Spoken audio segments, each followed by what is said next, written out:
നമസ്കാരം. മൈൻഡ് വിഷന്റെ പുതിയ എപ്പിസോഡിലേക്ക് എല്ലാവർക്കും സ്വാഗതം. പഠനത്തിലുള്ള മടി എങ്ങനെ മാറ്റാം? മടി രക്ഷകർത്താക്കളെയും കുട്ടികളെയും ഒരുപോലെ അലട്ടുന്ന ഒരു പ്രധാനപ്പെട്ട പ്രശ്നമാണ്.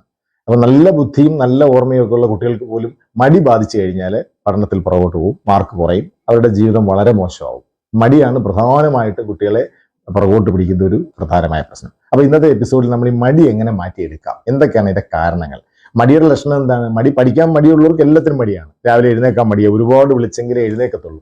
എഴുന്നേറ്റാൽ തന്നെ പിന്നെ പല്ല് തേക്കണമെങ്കിൽ പറയണം, കുളിക്കണമെങ്കിൽ പറയണം, പറഞ്ഞ് കുറേ പറയുമ്പോഴാണ് കുളിക്കാൻ കയറുന്നത്. പിന്നെ കുളിച്ചിട്ട് ഇറങ്ങണമെങ്കിൽ പറയണം, അല്ലെങ്കിൽ കുളിച്ചുകൊണ്ടങ്ങ് നിൽക്കും. അപ്പോൾ ഒരു കാര്യവും തന്നെ ചെയ്യില്ല, എല്ലാത്തിനും മടിയാണ്. അപ്പോൾ ഇതെങ്ങനെ മാറ്റാമെന്ന് പറഞ്ഞാൽ അതിനുള്ള പ്രധാനപ്പെട്ട കാരണങ്ങൾ എന്തൊക്കെയാണെന്ന് നമുക്ക് നോക്കാം. ഒന്നാമത്തെ കാരണം എന്ന് പറയുന്നത് സോഷ്യൽ മീഡിയയിലുള്ള അഡിക്ഷനാണ്. അപ്പോൾ അമിതമായിട്ട് കമ്പ്യൂട്ടർ ഗെയിം കളിക്കുക, അമിതമായിട്ട് TV കാണുക, അമിതമായിട്ട് വ്ളോഗ്സ് ഒക്കെ കണ്ട് വീഡിയോ ഒക്കെ കണ്ടുകൊണ്ടിരിക്കുക, അങ്ങനെ മണിക്കൂർ കാണുമ്പോൾ അതിനകത്താവും അവരുടെ എൻജോയ്മെന്റ് മുഴുവനും. അമിതമായിട്ട് സന്തോഷം അതിൽ നിന്ന് കിട്ടുന്നുണ്ട്. അപ്പോൾ പിന്നെ മറ്റൊരു കാര്യവും അവർ ഇഷ്ടപ്പെടത്തില്ല. അപ്പോൾ ജോലി ചെയ്യുന്നത് ഇഷ്ടമല്ല, പഠിക്കുന്നത് ഇഷ്ടമല്ല, എന്ത് കാര്യവും ചെയ്യാൻ മടിയായിരിക്കും. അപ്പോൾ ഇതെങ്ങനെ പരിഹരിക്കാമെന്ന് പറഞ്ഞാൽ സോഷ്യൽ മീഡിയയുടെ സമയം കുറയ്ക്കണം. അപ്പോൾ നമ്മൾ ആദ്യമായിട്ട് സോഷ്യൽ മീഡിയ മാറ്റി വെക്കാൻ പറയുമ്പോൾ അവർക്ക് ബുദ്ധിമുട്ടായിരിക്കും. അതിന് പകരം കുറച്ച് സമയം മറ്റു കാര്യങ്ങൾക്ക്, അവർക്ക് ഇൻട്രസ്റ്റ് ഉള്ള രസമുള്ള കാര്യങ്ങളിലേക്ക്. ഇപ്പം സോഷ്യൽ മീഡിയ നിർത്തിയിട്ട് ഉടനെ പഠിക്കാൻ പറഞ്ഞാൽ ഒരിക്കലും കുട്ടികൾ പഠിക്കത്തില്ല. അപ്പോൾ നമ്മൾ ചെയ്യേണ്ടത് മറ്റു കാര്യങ്ങൾ, രസമുള്ള കളികൾ, ഇപ്പോൾ ക്യാരംസ് കളിക്കുക, ചെസ് കളിക്കുക, ഡാൻസിന് വിടുക, ഡാൻസ് പ്രാക്ടീസ് ചെയ്യുക, പാട്ട്, തബല, മൃദംഗം, ചെണ്ട, കരാട്ടെ, അബാക്കസ്, ഇങ്ങനെ അവരുടെ സ്കൂൾ വിട്ടുള്ള ബാക്കി സമയം മറ്റു കാര്യങ്ങളിലോട്ട് മാറ്റി കഴിയുമ്പോൾ കുറച്ച് മാറ്റം, മടി മാറി വരും. സോഷ്യൽ മീഡിയയിൽ വളരെ കുറച്ച് സമയം മാത്രമേ അവർക്ക് എടുക്കാൻ ഒക്കുള്ളൂ. അപ്പോൾ അതോടുകൂടി പ്രധാനമായിട്ടും മൊബൈൽ ഗെയിമാണ് ഏറ്റവും കൂടുതൽ കുട്ടികൾക്ക് അഡിക്ഷൻ ഉണ്ടാക്കുന്നത്. അപ്പോൾ അത് കളിക്കുമ്പോൾ ഉണ്ടാകുന്ന സന്തോഷം പിന്നെ പഠിക്കുമ്പോൾ കിട്ടുന്നില്ല. അപ്പം വീണ്ടും ബ്രെയിൻ ആഗ്രഹിക്കുന്നത് ഈ സോഷ്യൽ മീഡിയയിൽ കിട്ടുന്ന സന്തോഷം, ഗെയിം കളിച്ചുകൊണ്ടിരിക്കുമ്പോൾ കിട്ടുന്ന സന്തോഷം, ആ പ്രവൃത്തി വീണ്ടും ചെയ്യാൻ അവരെ പ്രേരിപ്പിക്കും. അപ്പോൾ പുസ്തകം എടുക്കുമ്പോൾ ഉടനെ മൈൻഡ് പറയും ഗെയിം എടുക്കാൻ പറയും, ഗെയിം കളിക്കും. അപ്പോൾ ഇത് കുറച്ച് മറ്റ് പല ആക്ടിവിറ്റി, അപ്പോൾ കൃഷിയാകാം, അച്ഛനും അമ്മയും വെജിറ്റബിൾ കൃഷി ചെയ്യുന്നെങ്കിൽ അവിടെ കൂടെ നിൽക്കാം, വണ്ടി കഴുകുമ്പോൾ അവരെ കൂടെ വിളിക്കാം, അടുക്കളയമ്മ ജോലി ചെയ്യുമ്പോൾ അവിടെ കുറച്ച് ജോലികൾ ചെയ്യിക്കാം. അപ്പോൾ ഇവരുടെ സോഷ്യൽ മീഡിയ സമയം കുറയ്ക്കും. അപ്പോൾ നമ്മൾ ഒരു കാര്യത്തിനും അവരെ വിളിക്കാതിരിക്കുമ്പോൾ അവർ കൂടുതൽ സമയം സോഷ്യൽ മീഡിയയിലാവുമ്പോൾ ബ്രെയിൻ അതിലോട്ട് കൂടുതൽ അട്രാക്റ്റ് ആയിട്ട് വേറെ ഒന്നും അവർക്ക് ചെയ്യാൻ താല്പര്യമില്ലാതെ വരും. അപ്പോൾ നമ്മൾ മറ്റുള്ള വീട്ടിലെ എല്ലാ കാര്യങ്ങൾക്കും ഇവരെ ഉൾപ്പെടുത്തുക, ഇൻട്രസ്റ്റിംഗ് ആയിട്ടുള്ള കാര്യങ്ങളെ അച്ഛനമ്മയോട് ഒന്നിച്ച് ചെസ്സും ക്യാരംസും ഒക്കെ കളിക്കുകയും അതുപോലെ തന്നെ പുറത്ത് വർക്കുകളൊക്കെ ചെയ്യുക, വീട്ടിലെ വർക്കുകളൊക്കെ ചെയ്യുമ്പോൾ സോഷ്യൽ മീഡിയ കുറയും, ഈ കാര്യങ്ങളിലോട്ട് വേണ്ടി വരുമ്പോൾ മടി കുറയും. രണ്ടാമതായിട്ട് ലക്ഷ്യബോധം. അപ്പോൾ കുട്ടികൾക്ക് മടി ഉണ്ടാകുന്നത് അവർക്ക് സെൽഫ് മോട്ടിവേഷൻ ഇല്ല, ഒരു ലക്ഷ്യമില്ല. കുറച്ച് കുട്ടികൾക്ക് ഡോക്ടർ ആവണം, എഞ്ചിനീയർ ആവണം, IAS എടുക്കണം, ഇങ്ങനെ വ്യക്തമായ ലക്ഷ്യമുണ്ട്. അവർ രാത്രിയും പകലും ഒരുപാട് സമയം ഉറക്കമുളച്ചോ അല്ലാതെയൊക്കെ കഷ്ടപ്പെട്ട് പഠിക്കും. അപ്പോൾ മനുഷ്യന് കഷ്ടപ്പെടാനുള്ളൊരു മനസ്സ് വരണമെങ്കിൽ ചെയ്യുമ്പോൾ സന്തോഷം ഉണ്ടാവണം, അല്ലെങ്കിൽ ഭാവി സന്തോഷം ഉണ്ടാവണം. അപ്പോൾ പല കുട്ടികളും ഭാവിയിൽ എനിക്ക് IAS കിട്ടുമ്പോൾ, ഭാവി ഡോക്ടർ ആവുമ്പോൾ ആ ഒരു അഡ്വാൻറ്റേജ് ഒക്കെ ഓർത്തിട്ട് അവർ കഷ്ടപ്പെട്ട് പഠിക്കാൻ തയ്യാറാവുന്നു, ലക്ഷ്യബോധമുള്ള കുട്ടികൾ. പക്ഷേ ലക്ഷ്യബോധം ഒട്ടും ഇല്ലാത്ത കുട്ടികൾ, ഇതെങ്ങനെ ലക്ഷ്യബോധം ഇല്ലാതാവുന്നത് എങ്ങനെയാണ്? മറ്റുള്ളവരുടെ വർത്തമാനങ്ങൾ, നീ പഠിച്ചാലും നീ ജയിക്കത്തില്ല, നിനക്ക് അതിനുള്ള ബുദ്ധിയില്ല, ഇത് അവരുടെ മനസ്സിൽ പതിഞ്ഞു കഴിഞ്ഞു, ഞാൻ വിചാരിച്ചാലും എനിക്കൊന്നും ആവാൻ പറ്റില്ല. അപ്പൊ അങ്ങനെയുള്ള കുട്ടികളോട് നമ്മൾ എന്താവണം എന്ന് ചോദിച്ചാൽ പറയും അങ്ങനെയൊന്നുമില്ല, എന്തെങ്കിലും. അപ്പൊ ഇത് പാടില്ല. ഓരോ വിദ്യാർത്ഥിക്കും വ്യക്തമായ ലക്ഷ്യം ഉണ്ടാവണം, എനിക്ക് ഇന്നരാകണം, എനിക്ക് ഇന്ന കഴിവുകളുണ്ട്. ഇത് അച്ഛനമ്മമാരും ടീച്ചേഴ്സും ചേർന്ന് അവരുടെ മനസ്സിൽ പതിപ്പിക്കണം. അപ്പൊ മാർക്ക് കുറയുന്നതനുസരിച്ച് അവരെ നമ്മൾ താഴ്ത്തിക്കെട്ടി സംസാരിക്കാൻ പാടില്ല, ലക്ഷ്യബോധം ഇല്ലാതാക്കാൻ പാടില്ല. മാർക്ക് കുറവാണ്, പക്ഷെ നീ വിചാരിച്ചാൽ പഠിക്കാൻ പറ്റും, നീ വിചാരിച്ചാൽ നിനക്ക് മിലിറ്ററിയിൽ ചേരാം, നീ വിചാരിച്ചാൽ നിനക്ക് പോലീസ് ഉദ്യോഗസ്ഥനാകാം, അല്ലെങ്കിൽ ഡോക്ടറാകാം, എഞ്ചിനീയർ ആകാം, എയറോസ്പേസ് എഞ്ചിനീയർ ആകാം, അതുപോലെ പൈലറ്റ് ആകാം. അവരെന്ത് പറയുന്നു അത് സാധിക്കും എന്ന് പറയുക. നമ്മളതിനെ മാറ്റാൻ നോക്കണ്ട, തുടക്കത്തിൽ ഒരു ലക്ഷ്യം ആയിക്കോട്ടെ, പിന്നെ അത് മാറ്റാം.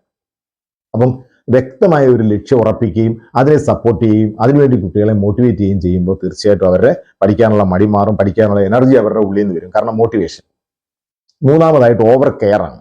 അപ്പോൾ പല വീടുകളിലും അമ്മമാർ ഓവർ കെയർ ചെയ്യുന്നു, കുട്ടികളുടെ എല്ലാ കാര്യങ്ങളും ചെയ്തു കൊടുക്കുന്നു. ഇപ്പോൾ ആഹാരം എടുത്ത് ഇഡ്ഡലി മുറിച്ച് വായി വെച്ച് കൊടുക്കുന്നു ആഹാരം കഴിക്കാനായിട്ട്, തന്നെ കഴിക്കുന്നില്ല. അതുപോലെ കുളിക്കുമ്പോൾ തല തോർത്തി കൊടുക്കുന്നു, കുളിപ്പിച്ചു കൊടുക്കുന്നു, പിന്നെ അവരുടെ ഷൂസ് സോക്സ് ഒക്കെ ഇട്ട് കൊടുക്കുന്നു, അവരുടെ ഡ്രസ്സ് അയൺ ചെയ്ത് കൊടുക്കുന്നു, ഡ്രസ്സ് കഴുകി കൊടുക്കുന്നു. ഇതൊന്നും ഇങ്ങനെ ഹെൽപ്പ് ചെയ്യുന്നതനുസരിച്ച് ഈ കുട്ടി മടിയനായിട്ട് വരും. കാരണം അവർ ഓരോ പ്രവൃത്തികൾ ചെയ്യുമ്പോൾ അവരുടെ ബ്രെയിനകത്ത് ന്യൂറൽ നെറ്റ്വർക്ക് ഉണ്ടാവും. തലച്ചോറിലെ ന്യൂറോൺസ് തമ്മിലുള്ള കണക്ഷനാണ് ന്യൂറൽ നെറ്റ്വർക്ക്. ഈ കണക്ഷൻസ് ഉണ്ടാവണമെങ്കിൽ അവർ ഓരോരോ വർക്കുകൾ തന്നെത്താനെ ചെയ്യണം.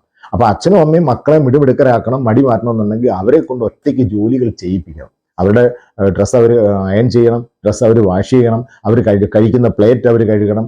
ഇങ്ങനെ ഒരുപാട് നമ്മൾ കെയർ ചെയ്തിട്ട്, ഇപ്പോൾ എൻ്റെ അടുത്ത സമയത്ത് കൗൺസിലിങ്ങിന് വന്ന ഒരു അമ്മ ഒരു ജോലി ചെയ്യിക്കത്തില്ല. അപ്പൊ മകൻ പറഞ്ഞത് എനിക്ക് അടുക്കളയിൽ കയറി ജോലി ചെയ്യണം, പക്ഷെ ഒരു ജോലി ചെയ്യാൻ അമ്മ സമ്മതിക്കത്തില്ല. അമ്മയ്ക്ക് പേടിയാണ്, തേങ്ങ തിരിങ്ങിയാൽ കൈ മുറിയും, അല്ലെങ്കിൽ അടുക്കളയിൽ സ്റ്റൗ കത്തിച്ചാൽ തീ പിടിക്കും, ഇങ്ങനെയൊക്കെ പറഞ്ഞ് അവനെ എല്ലാത്തിൽ നിന്നും പിന്മാറ്റും. തുണി കഴുകിയ വന്നു കഴിഞ്ഞാൽ പറയും നീ തുണി കഴുകിയാൽ ശരിയാവത്തില്ല. അപ്പോൾ ഇതെല്ലാം ചെയ്യാനായിട്ട് അവരെ പ്രേരിപ്പിക്കുക. അപ്പോൾ അവരെ ഒറ്റയ്ക്ക് കാര്യങ്ങളെല്ലാം, അവർക്ക് ആവശ്യമുള്ള കാര്യങ്ങളെല്ലാം ഒറ്റയ്ക്ക് ചെയ്യാനായിട്ട് പ്രേരിപ്പിക്കുമ്പോഴേ അവരുടെ ബ്രെയിനിനകത്ത് ന്യൂറൽ കണക്ഷൻസ് ഉണ്ടാവും. ഇത് അവർക്ക് വലിയ രീതിയിലുള്ള, അപ്പോൾ അതുപോലെ അവർ മറ്റ് എക്സ്ട്രാ കരിക്കുലർ ആക്ടിവിറ്റീസ് ഒക്കെ ചെയ്യുമ്പോൾ അവരെന്തൊക്കെ പ്രവൃത്തി സ്വന്തമായിട്ട് ചെയ്യുന്നു അതനുസരിച്ച് അവരുടെ ബ്രെയിനിനകത്ത് മാറ്റമുണ്ട്. അപ്പോൾ ഹെൽപ്പ് ചെയ്യുന്നത് കുറയ്ക്കുക, അമിതമായ കെയറും ഇത് കൊടുക്കാതെ തന്നെ ചെയ്യാനുള്ള ഫ്രീഡം കൊടുക്കുക അവർക്ക്. നാലാമതായിട്ട് കെയർ കുറയുക, തീരെ കെയർ കുറയുക, കുറ്റപ്പെടുത്തുക, തഴയുക, ഒന്നും കൊള്ളത്തില്ല എന്ന് പറയുക, താഴ്ത്തി സംസാരിക്കുക, അവജ്ഞയോടെ സംസാരിക്കുക. അപ്പോൾ ഇവരെ കെയർ ചെയ്യാതെ അങ്ങ് കളഞ്ഞേക്കുന്നു. അവനെ ഒരു കാര്യത്തിലും അപ്രീഷിയേറ്റ് ചെയ്യുന്നില്ല, അവന്റെ കഴിവ് എന്തൊക്കെയാണെന്ന് പറയുന്നില്ല, അവനെ ഒന്ന് പ്രശംസിക്കാൻ ആളില്ല.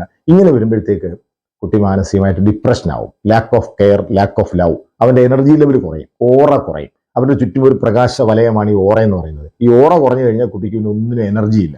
അപ്പം നമുക്ക് സ്നേഹം കൊടുക്കുമ്പോഴേ, സന്തോഷം കൊടുക്കുമ്പോഴേ, അവന്റെ മൈൻഡ് ഹാപ്പി ആവുമ്പോഴേ, അപ്പോൾ അവനെ അപ്രീസിയേഷൻസും അംഗീകാരവും റെസ്പെക്റ്റും ഒക്കെ കിട്ടുമ്പോഴാണ് അവന്റെ എനർജി കൂടുന്നത്. ഇതേക്കുറിച്ച് ഞാനൊരു വീഡിയോ ചെയ്തിട്ടുണ്ട്, അതിന്റെ ലിങ്ക് ഞാൻ കൊടുക്കാം. ഓറ എങ്ങനെ വർദ്ധിപ്പിക്കാം, നമ്മുടെ എനർജി ലെവൽ എങ്ങനെ കൂട്ടാം എന്നുള്ളതിനെ കുറിച്ചൊരു വീഡിയോ ചെയ്തിട്ടുണ്ട്. അതിന്റെ ലിങ്ക് ഞാൻ കമന്റ് ബോക്സിൽ കൊടുത്തേക്കാം. അപ്പോൾ ഇത് കുട്ടികളുടെ എനർജി വർദ്ധിപ്പിക്കേണ്ടത് അച്ഛനും അമ്മയും ടീച്ചേഴ്സും ഒക്കെയാണ്. കുട്ടികളെ നമ്മൾ എന്തെങ്കിലും ഒരു കുറ്റം കണ്ട താഴ്ത്തി കെട്ടി അല്ലെങ്കിൽ നെഗറ്റീവ് പറഞ്ഞ് ഡൗൺ ആക്കുന്നതിന് പകരം പോസിറ്റീവ് പറഞ്ഞ് പ്രൊമോട്ട് ചെയ്യുക, പരമാവധി അതിനെ പ്രോത്സാഹിപ്പിക്കുക. അടുത്തതായിട്ട് കുട്ടികളെ പഠനം ഇൻട്രസ്റ്റിംഗ് ആക്കണം. അപ്പോൾ പഠനം രസകരമായെങ്കിൽ മാത്രമേ അവന് പഠിക്കുന്ന ബോർ അടിച്ചു കഴിഞ്ഞാൽ. അപ്പോൾ ഈ പഠനം ഇൻട്രസ്റ്റിംഗ് ആക്കാനായിട്ട് നമുക്ക് സോഷ്യൽ മീഡിയ ഒക്കെ ഉപയോഗിക്കാൻ പറ്റും, ഗൂഗിളിൽ അടിച്ച് നോക്കാം. പഠിച്ചുകൊണ്ടിരിക്കുമ്പോൾ ഒരു കാര്യം പഠിക്കുമ്പോൾ അച്ഛനും അമ്മയും കുട്ടിയും കൂടെ, അപ്പോൾ മടിയുള്ള കുട്ടികളെ മാറ്റിയെടുക്കാനായിട്ട് പ്രസൻസ് കൊടുക്കുക. അച്ഛനും അമ്മയും പഠിക്കുമ്പോൾ അടുത്തിരിക്കുക, മൊബൈൽ ഉപയോഗിക്കാം, ലാപ്ടോപ്പ് ഉപയോഗിക്കാം. അപ്പോൾ കുട്ടിയുടെ ബോറടി അങ്ങ് മാറും. പുസ്തകം മാത്രം വെച്ച് ബുക്കും വെച്ച് പഠിക്കുമ്പോഴാണ് ബോറടിക്കുന്നത്. മൊബൈൽ ഉപയോഗിക്കുന്നത് എങ്ങനെയാണ്? അവൻ്റെ പഠിക്കുന്ന ക്വസ്റ്റ്യൻ ആൻസർ അവനെ കൊണ്ട് വീഡിയോ റെക്കോർഡ് ചെയ്തിട്ട്, വോയിസ് അവനെ കൊണ്ട് സ്പീച്ച് റെക്കോർഡ് ചെയ്തിട്ട് വീണ്ടും കേൾക്കാം. അപ്പോൾ അവൻ ക്വസ്റ്റ്യൻ ആൻസർ പഠിക്കുമ്പോൾ അമ്മ അത് റെക്കോർഡ് ചെയ്യുന്നു, വീണ്ടും 1-2 തവണ കേൾക്കുന്നു. അതുപോലെ അവൻ പഠിച്ച സബ്ജക്റ്റ് ഗൂഗിളിൽ അടിച്ച് അതിൻ്റെ ഫിഗേഴ്സും അതിൻ്റെ പടങ്ങളൊക്കെ നോക്കുമ്പോൾ അവൻ ഇൻട്രസ്റ്റ് ആയി. ഇങ്ങനെ നമ്മൾ അച്ഛനും അമ്മയും ഒരു സപ്പോർട്ട് കൊടുക്കുകയും അടുത്തിരിക്കുകയും ഈ മൊബൈലും ലാപ്ടോപ്പും ഒക്കെ ഉപയോഗിച്ച് പഠിക്കുമ്പോഴേ അത് കുറച്ചുകൂടെ ഇൻട്രസ്റ്റിംഗ് ആയിട്ട് മാറും. പിന്നെ രസകരമായിട്ട്, ബോറടിക്കാതെ രസകരമായിട്ട് പഠിക്കാനുള്ള ഒരുപാട് ടെക്നിക്കുകളുണ്ട്. ഇപ്പോൾ ലോകരാജ്യങ്ങളുടെ മൊത്തം ക്യാപിറ്റൽ രസകരമായിട്ട് 1ാം ക്ലാസ്സിലെ കുട്ടി പറയുന്നത് ഞാൻ വീഡിയോ ഇട്ടിട്ടുണ്ട്, PSC പരീക്ഷയിൽ തിളങ്ങാൻ. അതിൻ്റെ ലിങ്ക് ഞാൻ കൊടുത്തേക്കാം, കമന്റ് ബോക്സിൽ കൊടുത്തേക്കാം. നിങ്ങളത് കണ്ടു നോക്ക്. ഒരു 3 മണിക്കൂർ കൊണ്ടാണ് 1ാം ക്ലാസ്സിലെ കുട്ടി ലോകരാജ്യങ്ങളുടെ മൊത്തം ക്യാപിറ്റൽ വളരെ രസകരമായിട്ട്. അപ്പോൾ എത്രമാത്രം നമ്മൾ ഫണ്ണി രസകരമാക്കുന്നോ കുട്ടികൾക്ക് അതിനോട് താല്പര്യം വരും. ബോറടിക്കുമ്പോൾ അവർ അതിൽ നിന്ന് പിന്മാറും. ഇതാണ് ഒരു ടെക്നിക്ക്. പിന്നെ അവസാനത്തെ ഒരു പ്രധാനപ്പെട്ട കാരണം, ലാസ്റ്റ്, അമിതമായ ആഹാരവും അമിതമായ ഉറക്കവും, over eating and over sleeping, ഇതും പ്രശ്നമാണ്. അപ്പോൾ ഈ അമ്മമാർ പലപ്പോഴും ഈ അമിതമായിട്ട് കാർബോഹൈഡ്രേറ്റ് ഉള്ള ചോറ്, ഇഡ്ഡലി, ദോശ എക്സ്ട്രാ കൊടുക്കും. അപ്പോൾ ഇത് കുട്ടി വെയിറ്റ് കൂടാനിടയാവും, അവന് ഭയങ്കര ക്ഷീണം വരും, എപ്പോഴും അമിത ആഹാരമായിരിക്കും കഴിക്കുന്നത്. അപ്പോൾ കഴിക്കാൻ താല്പര്യം കൂടി വരും. അതുപോലെ ദഹിക്കാൻ പ്രയാസമുള്ള ഇറച്ചി, ഫ്രൈ ഐറ്റംസ്, അതുപോലെ സ്നാക്സ്, എണ്ണ വറുത്തതൊക്കെ ഒരുപാട് കഴിക്കുന്നതനുസരിച്ച് ഇങ്ങനെ കഴിച്ച് അതൊരു ശീലമായിട്ട്, ഓവർ ഈറ്റിംഗ് ഒരു ശീലമായിട്ട് മാറും. ഓവർ വെയിറ്റിന് കാരണമാവും, ലെതർജിക്കാവും, ഇവന് ഇങ്ങനൊരു എപ്പോഴും ഒരു ക്ഷീണഭാവമായിരിക്കും, ഒന്നിനും ഒരു ഇനർഷ്യ ഉണ്ടാവും, എവിടെയെങ്കിലും ഇരുന്നാങ്ങിയിരിക്കും, എണീച്ച് പഠിക്കാനോ ഒന്നുമുള്ള എനർജി ഉണ്ടാവില്ല. അതുപോലെ ഓവർ സ്ലീപ്പ്, അമിതമായ ഉറക്കം, രാവിലെ എണീക്കുമ്പോൾ 8 മണി 9 മണി വരെ കിടന്നുറങ്ങും, പകൽ പിന്നെയും കിടന്നുറങ്ങും, എപ്പോഴും ഉറക്കമാണ്. അപ്പോൾ ഈ അമിത ഉറക്കവും അമിതമായ ഭക്ഷണവും മടി കൂട്ടാനായിട്ട് ഇടയാക്കും, അതും കുറയ്ക്കുക. അപ്പോൾ ഇത്രയും കാര്യങ്ങൾ ശ്രദ്ധിക്കുക. നിങ്ങൾ ഇതെല്ലാം ഒന്ന് അപ്ലൈ ചെയ്തിട്ട് നിങ്ങളുടെ ഇതിനെക്കുറിച്ചുള്ള അഭിപ്രായങ്ങൾ നമ്മുടെ കുട്ടികളുടെ പുറത്ത് നമ്മൾ അപ്ലൈ ചെയ്ത് നോക്കിയിട്ട് എത്രമാത്രം എഫക്റ്റീവ് ആണെന്നുള്ള കാര്യങ്ങൾ തീർച്ചയായിട്ടും നിങ്ങൾ കമന്റ് ബോക്സിൽ ഇടണം. ഞാനതിന് മറുപടി നൽകും. അപ്പോൾ വീണ്ടും പുതിയ വീഡിയോ ആയിട്ട് നമുക്ക് കാണാം. എൻ്റെ ഒരു പുസ്തകം ഞാൻ പരിചയപ്പെടുത്താം, കുട്ടികളുടെ പഠനം എളുപ്പമാക്കാനും ഓർമ്മശക്തി വർദ്ധിപ്പിക്കാനും IQ കൂടാനുമുള്ള ടെക്നിക്ക് ഉൾപ്പെടുത്തിക്കൊണ്ടുള്ള പുസ്തകമാണ്. എല്ലാ സ്റ്റഡി സ്കിൽസ് ഉണ്ട്, ഓർമ്മശക്തി വർദ്ധിപ്പിക്കാൻ, പഠനം എളുപ്പമാക്കാം. ഈ പുസ്തകം നിങ്ങൾക്ക് പർച്ചേസ് ചെയ്യുന്നതിന് നിങ്ങൾക്ക് കമന്റ് ബോക്സ്, ഞാൻ അതിൻ്റെ ഡിസ്ക്രിപ്ഷൻ ബോക്സിനകത്ത് നമ്പർ ഇട്ടിട്ടുണ്ട്, ആ നമ്പറിലേക്ക് മെസ്സേജ് അയച്ചാൽ മതി, നിങ്ങൾക്ക് വാങ്ങിക്കാൻ പറ്റും. ഓക്കെ, അപ്പോൾ വീണ്ടും പുതിയ എപ്പിസോഡായിട്ട് നമുക്ക് കാണാം. Thank you.